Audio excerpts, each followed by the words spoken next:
আসসালামু আলাইকুম। আমি তনিমা বুশরা। কেমন আছেন সবাই? আশা করি সবাই ভালো আছেন। আমি আল্লাহর রহমতে ভালো আছি, আলহামদুলিল্লাহ। তো আজকে সোফার উপরে একদম আঁটু করে যেভাবে ধ্যান করে না মানুষ, সেভাবে বসে আছি। সেটা হলে আমি ভিডিও করব, ফট করে কারেন্টটা চলে গেছে। বলেন তো, মেজাজটা খারাপ হয় না? তারপর আর কি, আজকে ঘরের অনেক একটু কাজ আছে, আমাকে একটু বাইরেও যেতে হবে। তো একটু জামাটা যখন চেঞ্জ করলাম, ভাবলাম যে আপনাদের সাথে একটু কথা বলি।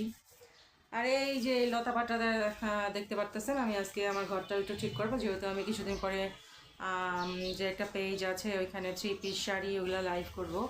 তো পর্দা পর্দা ঘরটা অনেকটা ঠিক করে নিয়ে আসছি রুমটা। এখন এই লতা পাতাগুলো একটু লাগাবো। কি বলেন, ভালো হবে না? পুরা জঙ্গলি জঙ্গলি জঙ্গলের ভিতরে।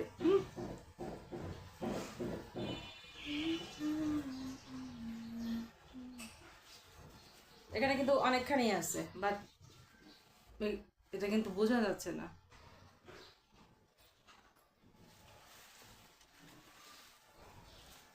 এইরকম মাথার কাছে দিয়ে রাখবো।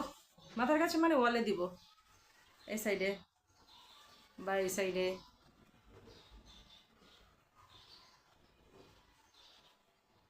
একটু পোজ দিচ্ছি কারণ এই ভিডিও থেকে আমি আবার স্ক্রিনশট নিয়ে একটু থাম্বনেইল বানাবো, তাই একটু পোজ পাস দিতেছি, কেউ কিছু মনে করেন না।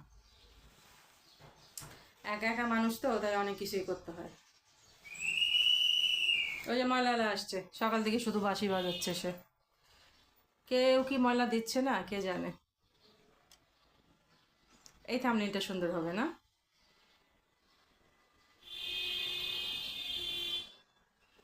বাড়িটা কোনটা ভালো হয় বলুন তো?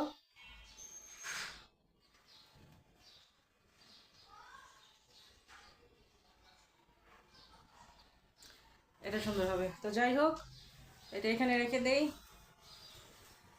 আর একটু পরে ইনশাল্লাহ এটার ব্যবস্থা করব, কারেন্ট আসুক। আর আমার ঘরে একটু টিউবলাইট লাগবে, টিউবলাইট আনতে যেতে হবে। একদম ইলেকট্রিশিয়ান না কি বলে ওটারে, হ্যাঁ হ্যাঁ, ভাইদের নিয়ে আসবো, বলবো যে টিউবলাইটটা লাগাই দেন। আর পর্দাগুলো চেঞ্জ করতে হবে, মার রুমেটা আমার রুমে, আমার রুমেটা মার রুমে নিতে হবে। এখন কিন্তু আমার 2 রুমে 2 রকম পর্দা, বুঝতে পারছেন? হাত পা গুটা একটু বসে থাকি। এখন কিন্তু আমার 2 দরজায় 2 জানালায় 2 রকম পর্দা, তো সেগুলো চেঞ্জ করতে হবে। তো আমার ভিডিওর ইটা কিন্তু শেষ, এখন আরেকটা ভিডিও শুরু করতে হবে। একটু দাঁড়ান। তো একটা শেষ হয়ে গেল। আসলে আমি এটা ঠিক জানি না এটা কয় মিনিটের, এটা নতুন। তো যাই হোক, করতে করতে ইনশাল্লাহ পেরে যাব। তো আমার রুমটা এখন একটু, যেহেতু আমি সব কিছু আলমারি থেকে বেড ঠের করেছি, তো ওই জন্য একটু এলোমেলো হয়ে আছে। তো এটা আমার রুমে একটা সোফা আছে, একটা বিছানা আছে, একটা আলমারি আছে, একটা ওয়ার্ড্রোব, একটা ড্রেসিং টেবিল। যদিও ওয়ার্ড্রোব আর ড্রেসিং টেবিলটা আমার ভাইয়ের বইয়ের, ওরা তো বাসা চেঞ্জ করেছে, তো ওদের কিছু কিছু মাল এখানে আছে, ওইগুলো ওরা নিয়ে যাবে। তো আমার একটা ওয়ার্ড্রোব আর একটা কর্নার টেবিল থাকে না, ওই টেবিলটা আমার একটু দরকার, ওইটা আমার নিতে হবে। তো আগে ওরা এগুলা নেক, তারপরে। তো আমার অনেক কিছু কেনার আছে। আসলে আমার এই পর্দাগুলো ভালো লাগতেছে না, পর্দা নিতে হবে, বিছনার কাভার নিতে হবে, বেডশিটগুলা। তো যাই হোক, আপাতত যা আছে আলহামদুলিল্লাহ ওগুলা দিয়েই, আল্লাহর রহমতে ওগুলা দিয়েই চালিয়ে দেব। এত গরম লাগতেছে, আপনাদেরকে কি বলবো, গরমে মনে হয় আমি পাগল হয়ে যাচ্ছি। আর এই চুল বাঁধাটা না, আজকে মাকে বলতেছি, মা দেখো তো কেমন লাগতেছে, আর বলো তো কার মতো চুল বেঁধেছি। তো আমার ছোট খালা, ফাতেমা খালাম্মা, তো খালাম্মা না সুন্দর সুন্দর ক্লিপ ইউজ করতো। এই যে যেরকম ফুল ফুল ক্লিপ, তো খালাম্মা এই মাঝখানে সিঁথু করতো, সাইডে সিঁথু করতো, তারপরে 2 সাইডে চুলগুলো এরকম বাঁকা বাঁকা বাঁকা বাঁকা করে 2 সাইডে ক্লিপ দিত, বেনি করতো। খালাম্মাকে এত সুন্দর লাগতো। তো আমার একটা কাজিন ছিল, মানে ওনার নাম আপু, আপা। তো উনি মারা গিয়েছে। তো ছোটোবেলা দেখেছে, তারপর বড় হয়ে যখন আমাদের বাসা বেড়াতে গেছে, খালাও আসছে। তো আপা নামাজ পড়ে উঠছে, উঠে আপা তাকায় আছে যে তো ছোট খালাটা এত সুন্দর, পুরা সাবানার মতো দেখতে। নায়িকা সাবানা ম্যাডাম আছে না, ওনার মতো। তো আমার খালা এখনও অনেক সুন্দরী, কিন্তু সে নিজে আগে এতই মানে পরিপাটি হয়ে থাকছে, এখন সে কিছুই করে না। আমার মতো তার মাথারও চুল পেকে গেছে, আমিও তো রং দিয়ে রাখি। আমার বড় 2 বোনের মাথায় এত চুল পাকে না যতটা আমার মাথায় পাকছে। আসলে চুল আসলে বয়সের জন্য পাকে না, এটা একটা প্রবলেম আসলে। যেমন আমার ছেলেরই জন্মগতভাবে ওর 4-5টা চুল পাকা, এখন কি বলবো বলেন। যাই হোক, চুলে মাঝে মাঝে একটু কালার দিই, কারণ সাদা চুল আমার বাচ্চারাই বলে চুলে কালার দাও না কেন, মাও চিল্লাচিল্লি করে, ওই জন্য দিই। এখন কিন্তু সাদা চুল আছে, বিরক্ত লাগে বলেন, এগুলো দিতে ভালো লাগে না।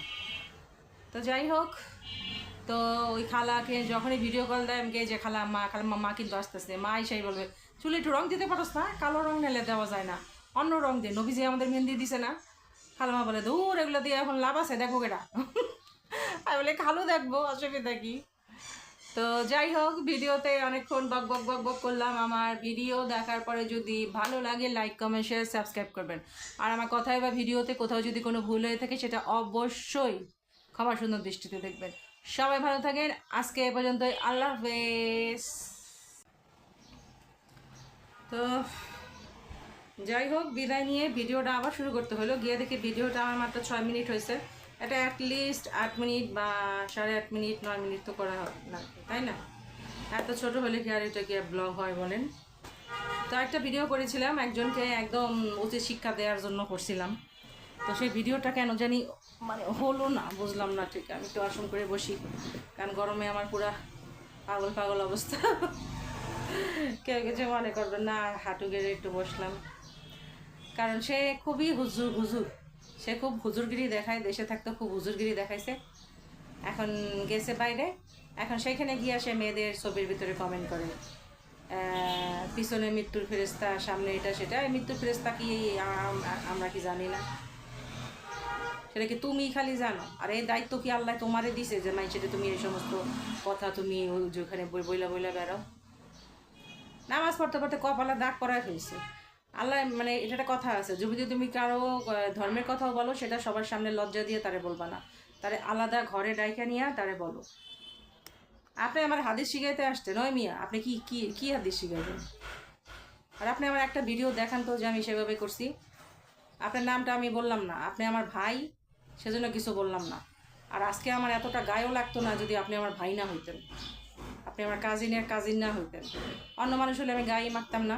আপনার এই সমস্ত কথাবার্তা দেশে থাকতেও আপনি অনেক বলছেন, এখন চলে গেছেন আমেরিকা, সেখানে গিয়েও শুরু করছেন। আমার ফেসবুক থেকে আপনার এই উল্টাপাল্টা কথার জন্য আমি ব্লক করে রাখছি। আপনারা 2টা আইডি দিয়ে আমার রিকোয়েস্ট পাঠিয়ে রাখছেন, আমি আপনার অ্যাকসেপ্ট করি নাই। ঠিক আছে, এখন আমার ওই যে পেজ পাইছেন, আমার বিজনেস পেজ, সেখানে পাইয়া এখন উল্টাপাল্টা কমেন্ট শুরু করছেন। আমি আপনার থ্রেড দিতেছি না, ভালো হয়ে যান।